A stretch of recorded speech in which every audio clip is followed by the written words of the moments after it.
Ahora, déjenme decirles lo siguiente. Voy a tener que plantear una ecuación adicional en relación a la tasa de ganancia, ¿sí? Es decir, voy a tener que decir que esta tasa se determina fuera del sistema de precios, ¿sí? Es decir, que es exógena al sistema de precios. ¿Qué quiere decir eso? Que también esa tasa se determina en un mercado donde los capitalistas pugnan por tener mayor o menor cantidad de capital según lo que se necesite en las diferentes ramas de producción. Es decir, porque fíjense que para cada uno de estas mercancías que tienen un precio acá, tiene que haber una rama, sector o actividad, ustedes quieran llamarle, que genera esa mercancía. Y entonces los que van a producir esas mercancías, nuestros productores son los capitalistas, y ellos van a disputar, van a pugnar por comprar aquellos elementos que son necesarios para la producción, en particular capital fijo y capital circular, ¿sí? Pero si hay que pagar ex ante, como en el primer modelo, también van a disputar por una cantidad de dinero, un fondo para pagar los salarios. Entonces, en esa disputa, digamos, que es exógena, digamos, a lo que yo estoy haciendo acá, lo que estoy representando acá, no estoy representando esa disputa, se va a fijar esta tasa exógena R barra I, ¿de acuerdo? Entonces, fíjense que este es un modelo ultra simplificado, como todos los modelos, en economía y en otras ciencias. Pero ¿por qué este modelo, digamos, sigue dando vuelta en el mundo y se sigue hablando de él? Porque empíricamente tiene ya un importante grado, digamos, de lejanía con lo que ocurre hoy, ¿no? Pero sin embargo, a pesar de eso, capta, en mi opinión, tres cosas que ustedes de todas formas tienen en la cabeza. Es decir, la primera cosa que todos tenemos en la cabeza es que la producción es un proceso de transformación de cosas en otras cosas. Es decir, esa es una idea que si ustedes le preguntan a cualquiera, bueno, cómo funciona, ¿verdad?, cualquier actividad económica, no le es lejana la idea de que para realizar una actividad económica hay que allegarse unos ciertos recursos, usarlos de una cierta manera y obtener un resultado que se llama los productos. Esa es una intuición básica que hace poderoso este modelo.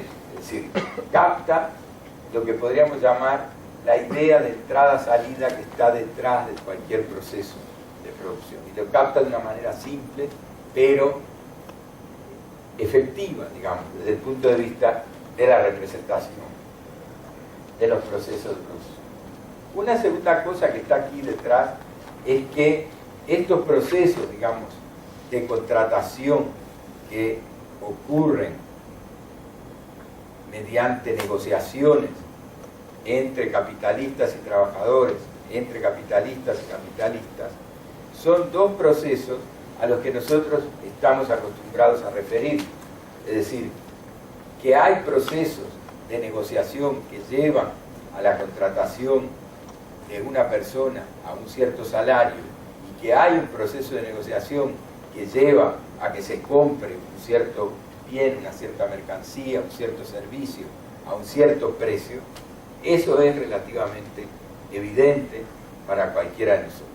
Por eso es efectivo este modelo, porque reproduce esa idea de entrada-salida que está en el proceso de producción, reproduce esta idea de que hay competencia entre estas figuras que participan en el proceso de producción y que llamamos trabajadores y capitalistas, y que esa competencia está condicionando lo que yo estoy representando acá como una determinación de los precios. Y en tercer lugar, creo que es poderoso también, porque aunque es muy simple, ¿sí?, es desde el punto de vista del razonamiento que está estipulado en estas cosas que he estado diciendo, es lo suficientemente, por decir así, realista, es decir, no es algo que esté, obviamente es un modelo, obviamente es una simplificación, obviamente es una idealización,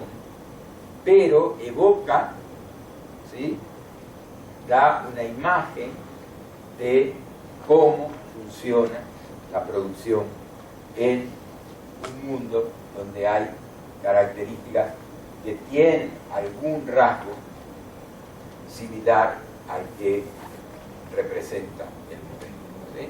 Eso es importante. ¿Por qué? Porque bueno, los modelos son esos, son idealizaciones para tratar de explicar algo, ¿no? Y hay modelos más o menos realistas. Este es un modelo alejado sin duda de la realidad, pero con algunos rasgos que lo hacen efectivo. Entonces, lo que ustedes tienen acá, digamos, son las condiciones para que este sistema tenga solución. ¿Qué es lo que yo necesito? Que estas ecuaciones, ¿verdad?, tengan algunas peculiaridades importantes. La primera es que efectivamente haya solución, es decir, que estas matrices sean invertibles, y la segunda es no solamente que sean invertibles, sino que tengan resultados positivos, porque los precios tienen que ser números mayores que cero. Entonces, para eso, yo digo que estos modelos, bajo estas condiciones, cumplen las condiciones del teorema de Hawking-Simon, que dice justamente que esas matrices son invertibles, y no solamente eso, dice que además de ser invertibles, dan como resultado números positivos, ¿no? Esa es una extensión de los teoremas de existencia de solución de los sistemas lineales para casos específicos como este, ¿no? Estos casos nos interesan a los economistas. Cuando yo le digo a un matemático que me preocupa que las condiciones sean, para que las soluciones de un sistema lineal sean positivas, me mira como diciendo, ¿para qué quiere restricciones? Si es mejor que se tenga cualquier tipo de solución. Pero a mí no me sirve cualquier tipo de solución. No me sirve cualquier tipo de solución, porque yo necesito que los precios sean precios, ¿no? Si hubiera precios negativos, qué bueno sería si no fuera a la farmacia y que pagaran por llevarse el medicamento, ¿no? Entonces, este es mi modelo de partida. Y ahora voy a hablar del proceso de producción y su dinámica, ¿sí? ¿Para qué? Cuando nosotros empezamos a trabajar en esto, Oscar Córdoba me dijo, oye, yo quiero hacer un modelo dinámico de los precios. Y yo le dije, bueno, los modelos por lo general de los precios, de determinación de los precios, comúnmente no son modelos que estén representados mediante un sistema dinámico. Entonces le dije, mira, este es uno muy simple, si quieres, es lineal, ¿no? Tal vez si se te ocurre algo, ese se puede hacer dinámico, ¿no? Y entonces, bueno, empezamos a recorrer la bibliografía para ver por dónde, ¿no?, meter. Y es difícil porque la idea, digamos, esta idea del largo periodo, es que estos son los precios que se dan después que ocurrió todo. Es decir, son los precios después de la fiesta, como se dice, ¿no? Ex post festum, dicen los latinos, ¿no? Es decir, después que ustedes ya hicieron todas las cosas que hacen en la fiesta y pasaron por todas las contingencias de la fiesta en este caso es nuestra producción, ¿verdad? Es tan incierta la producción como ir a una fiesta, ¿sí? Uno puede salir bien o puede salir mal de la fiesta, igual de la producción. Entonces, estos son los precios después que ocurrió todo eso. Pero, ¿qué es lo que nosotros hicimos acá? Dijimos, bueno, lo que pasa es que ese proceso se basa en dos tipos, digamos, de condiciones. Unas condiciones que yo voy a llamar acá como las condiciones estructurales, que están especificadas en la existencia de la técnica de producción que es esa matriz A que les dice a ustedes cuánto se necesita para producir algo. Y si lo quieren ver, ni siquiera como lo que se necesita, sino lo que se usó para producir. Es decir, es la manifestación efectiva de la técnica. Es decir, ahí está lo que se necesitó para producir cada una de las mercancías. Es como una receta, ¿sí? Esa receta, ustedes saben, como buenos cocineros que son, que siempre es al ojo por ciento, ¿no? Es decir, nadie pone exactamente lo que dice la receta. Uno huele y dice, no, espérate, pon un poquito más de pimienta.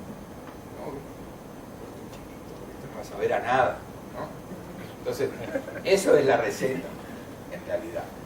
No es algo inamovible. Por lo tanto, lo que dice esa matriz es, bueno, de cuánto se trató para producir, de cuánto se necesitó para producir cada una de estas mercancías. Y una tasa de salario que es uniforme. ¿Eso qué quiere decir? Que todos los que contratan mano de obra van a pagar finalmente, después de la fiesta, el mismo salario, ¿sí?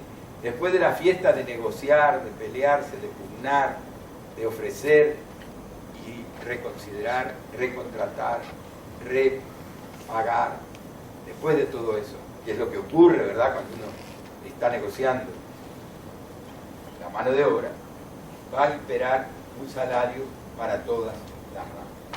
Entonces, esas son las condiciones estructurales, son las que fijan la estructura y de alguna manera, si ustedes se fijan, aquí, ¿verdad?, son las que determinan esta A, que está ahí, y este W, ¿sí? Eso está estructuralmente dado. Ahora, en la producción hay otras condiciones que son las condiciones de comportamiento de los productores. ¿Por qué condiciones de comportamiento? Porque en el proceso de producción hay costos. Es decir, siempre que uno hace alguna actividad, uno va a obtener un beneficio, que puede ser un beneficio el que sea. Acá el beneficio va a ser obtener un beneficio pecuniario, la ganancia, pero el beneficio de un proceso cualquiera puede ser algo que no necesariamente se traduzca en unidades monetarias. Pero siempre que uno hace alguna actividad en la vida, pues un beneficio será lo que le rendirá, lo que le dará hacer esa actividad. Pero si tiene un beneficio, seguramente tendrá unos costos. Entonces, cuando uno dice que esta es una determinación de los precios por los costos, tiene que haber un cálculo de costos. Y para que haya un cálculo de costos, tiene que haber alguien que haga el cálculo de los costos. Y por eso, el que produce es el que se comporta en relación a la realización, a la puesta en práctica de ese cálculo de costos. Y entonces, esos costos que reconoce que la producción, este cálculo de costos que reconoce que la producción es un proceso secuencial en 3 fases, y los productores lo toman en consideración, es este que dice acá. Es decir, hay unos precios de los insumos, hay unos precios de las mercancías durante el proceso de producción y hay unos precios a los que se van a vender las mercancías. Eso quiere decir que yo partí, por decir así, el largo periodo en 3 fases.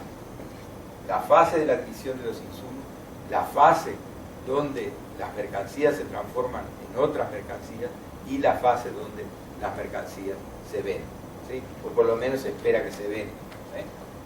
Porque yo puedo cortar, digamos, el proceso de realización en el momento en que voy a entrar al mercado, ¿no? Pero en general estos son los precios de realización, es decir, después que ya se vendieron las mercancías. Entonces, cuando yo sobrepongo esta idea del proceso de producción al modelo de determinación de precios de Rafa que acabo de describir, yo voy a tener acá lo siguiente. Fíjense, voy a hacer la aproximación en 2 etapas.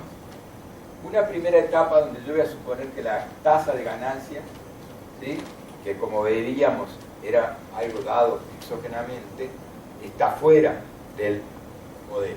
Y luego voy a meter una tasa de ganancia que es variable, ¿no?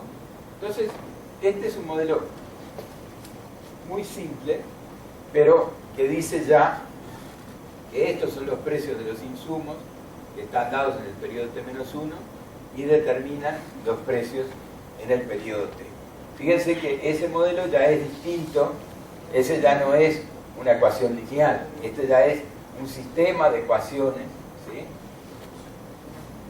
Un sistema de ecuaciones en diferencias finitas, lineal. ¿Por qué le bajé el orden al sistema a 2? Porque cuando yo complique esto un poquito, que es lo que voy a hacer a continuación, no es lo mismo resolver un sistema de ecuaciones en diferencias finitas lineal que uno no lineal. Es decir, cuando yo meto una no linealidad, ya las dificultades analíticas se vuelven bastante inclementes, por decirlo menos.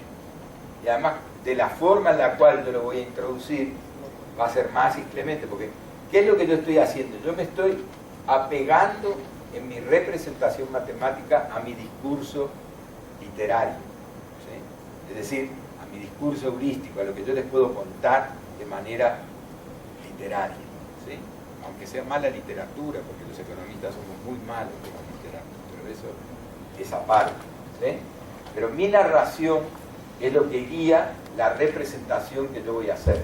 Es decir, yo quiero representar lo que les dije hasta ahora, no quiero representar otra cosa, porque es muy típico también, y eso ustedes lo van a ver en muchas ciencias, pero en particular en la economía, que se pone de moda un tema matemático y alguien dice, oye, ¿por qué no obtenemos una situación de caos en la economía? Y entonces dice, no, bueno, si agarras y pones una función quebrada, ¿no? Y entonces esa función quebrada, en lugar de esta función lineal, ¿no?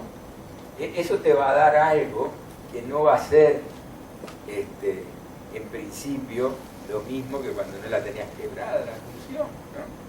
Sí, pero si la quiebras de una determinada manera, te vas a dar cuenta que tiene unas trayectorias de ciertos tipos, y si la quiebras de otra, y si le vas cambiando los parámetros, va a haber un momento en que hay trayectorias irregulares. Pero la pregunta es, ¿eso salió de alguna narración relativamente efectiva desde el punto de vista económico, o fue una ocurrencia para mostrar que ahora tengo un modelito y digo que en ese modelito hay caos? ¿Sí? Entonces, el camino que yo por lo general sigo es, trato de narrar las cosas que son una abstracción, y que son un modelo, y que son una idealización, y que son como cuando ustedes hablan y le contestan a sus parejas. Lo que les contestan es ficcional. Ustedes no se dan cuenta, pero los buenos lingüistas se dan cuenta que cuando ustedes hablan, lo que están diciendo también es una ficción, ¿sí? Aún en el colmo de la sinceridad, porque no es posible decir todo, ni siquiera en el plano de los sentimientos. Por lo tanto, hay una distancia entre lo que yo digo y lo que yo siento. Por lo tanto, hay un elemento de ficción, de narración, ¿sí? Eso es de lo que a veces no nos damos cuenta. Y pensamos que hay un mundo donde no existe, digamos, la distancia entre lo que decimos, lo que narramos, lo que contamos y lo que ocurre. Esa distancia existe siempre, porque el lenguaje no es el mundo, ¿no? Y de eso se dio cuenta, entre otros. Voy a hacer una digresión, disculpen que hable tanto, pero Pineda me invitó, así que ustedes se lo reclaman a él. Les voy a hacer una anécdota sobre este punto. Piero Raffa fue a Cambridge en 1926 como invitado de otro economista muy importante que se llamaba John Maynard Keynes. Disculpen que yo hable como que ustedes no supieran, muchas de estas cosas ustedes ya las saben, pero yo nunca doy nada por sobreentendido. Me parece que lo importante siempre es decir las cosas con todas las letras, ¿sí? Este economista, John Maynard Keynes, lo invitó a Raffa, porque Raffa era un perseguido del fascismo italiano y estaba en una situación muy difícil y era ya un economista eminente. Y ahí se conoció con un filósofo austríaco que se llamaba Ludwig Wittgenstein, que era en esa misma época discípulo de Bertrand Russell, otro gran filósofo y lógico inglés. Y en un momento cruzaron, digamos, de Rafa y Wittgenstein, conversaron. Wittgenstein se fue de Inglaterra, fue a hacer otras muchas cosas, y a los años volvió.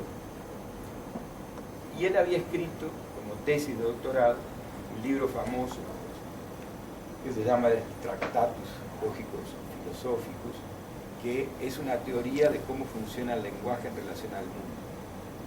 Y lo central, digamos, de esa teoría es que todo enunciado, ¿sí?, es una representación de una imagen, ¿no? Él decía que detrás de cada enunciado había una imagen, que era lo que el enunciado evocaba en ustedes. Y entonces, un día, en ese regreso a Inglaterra, ya en los años 40,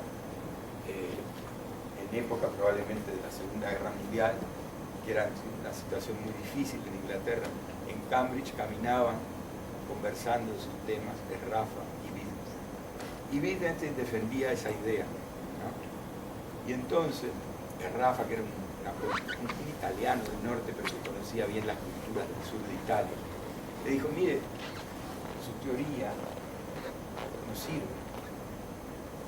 Y entonces Wittgenstein se quedó perplejo, porque este era un economista, no era un lingüista, un lógico, un filósofo como era Wittgenstein. Y Rafa le dijo: oiga, ¿y usted cómo diría esto? ¿Cuál es la oración? ¿Cuál es el enunciado de eso? Pero todos entendemos cuando alguien hace ese gesto. Es un gesto corriente. Entonces Wittgenstein cuenta en la introducción a las investigaciones filosóficas que lo que se llama la segunda teoría de Wittgenstein sobre el lenguaje surgió por esa conversación con Piero Rafa. Pero esa conversación, digamos, muestra una cosa sustancial desde el punto de vista de la teoría de los modelos. Y es que los modelos son modelos y tienen un contexto, y todo el contexto no está dentro del modelo, ni todo el modelo representa lo que yo quiero representar de eso que está afuera, que yo por lo general llamo el mundo, el contexto, el lugar donde estoy haciendo el proceso de entendimiento, de explicación, de interpretación de algo que está pasando, ¿sí? Entonces, eso es lo que está detrás de esta idea. Es decir, no estamos captando todo lo que tenemos en la narración, ¿sí? Pero tampoco la narración es representable matemáticamente de una sola forma. Entonces, yo me inventé mi narración del proceso de producción y dije: si este es el proceso de producción, porque es un proceso de fijación de precio compuesto, pues está implicado ese proceso de producción, hay que entender que hay esos tres momentos. Y acá, precios en T, precios en T más 1, ya no es el mismo modelo de Rafa. Entonces, el segundo paso, bueno, a ver, obviamente este modelo fácilmente se puede ver que tiene un equilibrio, y ese equilibrio, digamos, si cumple las condiciones de Brauer-Solow, además es un equilibrio positivo. Entonces, ya, ¿no? Eso es lo que yo estoy diciendo. Matemáticamente tengo que buscar, ¿no? Las condiciones de Brauer-Solow son un corolario del teorema de Hoskinson. Entonces, cuando la tasa es positiva, la tasa de interés, de ganancia en este caso, es positiva, ¿sí? Sigue siendo constante. Entonces yo tengo este otro caso, ¿no? Tengo este otro caso, y entonces acá, fíjense, acá yo estoy diciendo, en este caso simple, es un atractor positivo fácilmente obtenible. Aquí en este caso ya no es un atractor positivo fácilmente obtenible. Es decir, se necesita que, para que esto sea un atractor, pasen estas cosas. Que estas cosas son relaciones entre esta constante que está dada exógenamente y esto que está dado endógenamente, que son los parámetros, ¿verdad?, del modelo, que son los parámetros que representan lo que llamamos la técnica de producción, la receta con la cual producimos cada una de las mercancías. Entonces, ahí tienen ustedes el caso. Ahora, ¿qué pasa si la tasa es variable? ¿Sí? Entonces yo me mudé ahora del modelo donde la tasa seguía siendo endógena, pero el precio de los insumos estaba en un tiempo T-1 y los precios de producción, los precios resultantes estaban en un periodo T, a este otro, donde ahora mi tasa va a ser una función de estos tres precios. ¿Sí? Fíjense que acá yo tengo el precio T, el precio T-1 y el precio T+1. Entonces, ¿qué es lo que estoy haciendo ahora? Yo estoy diciendo, bueno, ahora el productor calcula los costos y calcula no solo los costos de producción, sino que calcula también la tasa de ganancia sobre esos costos. ¿Y cómo calcula esa tasa de ganancia? Está en este pedacito acá. ¿Qué es lo que yo hago? Este es el precio, llamémosle de venta. Este es el precio de compra de los insumos. Y este que está acá es, fíjense, si yo al precio le resto esto, estos son los costos de los insumos para producir el bien 1, estos son los costos de capital circulante para producir bien 1, estos son los costos salariales para producir bien 1, y esto que está acá son todos los costos que en los que yo incurrí para producir esto. Quiere decir que si yo al precio unitario le resto los costos unitarios, lo que yo tengo es la ganancia, ¿verdad?, unitaria. Y si yo divido la ganancia unitaria entre los costos unitarios, tengo la tasa de ganancia por unidad de costo en la que yo incurrí. Eso es lo que yo tengo ahí. Entonces, ahora, ¿verdad?, la tasa de ganancia se calcula en función de los precios de reposición y de los precios de los insumos, ¿verdad? Y yo hice otro cambio acá importante, que es decir, yo voy a calcular ahora hacia adelante. Es decir, yo voy a pensar que lo que yo voy a necesitar ya no es lo que entró, sino voy a necesitar para mañana, ¿sí? Como ustedes teníamos el costo de reposición, ¿no?, de los bienes, yo acá estoy poniendo los bienes a costo de reposición. Entonces, cuando yo hago eso, ¿sí?, evalúo eso, se obtiene un sistema de ecuaciones en diferencias finitas no lineales y de segundo orden. Es decir, ahora ya no es el sistema de ecuaciones lineales, ya no es el sistema de ecuaciones de diferencia finita lineal, sino que ahora es el sistema de ecuaciones en diferencia finita no lineal y no de primer orden, sino de segundo. Entonces, ¿qué es lo que va a pasar? Lo que va a pasar es que esto también va a tener un equilibrio que es único y que es este, que es el mismo que ustedes tenían al principio. ¿Por qué es relevante este equilibrio? Es decir, ¿por qué desde el punto de vista de la teoría clásica es relevante?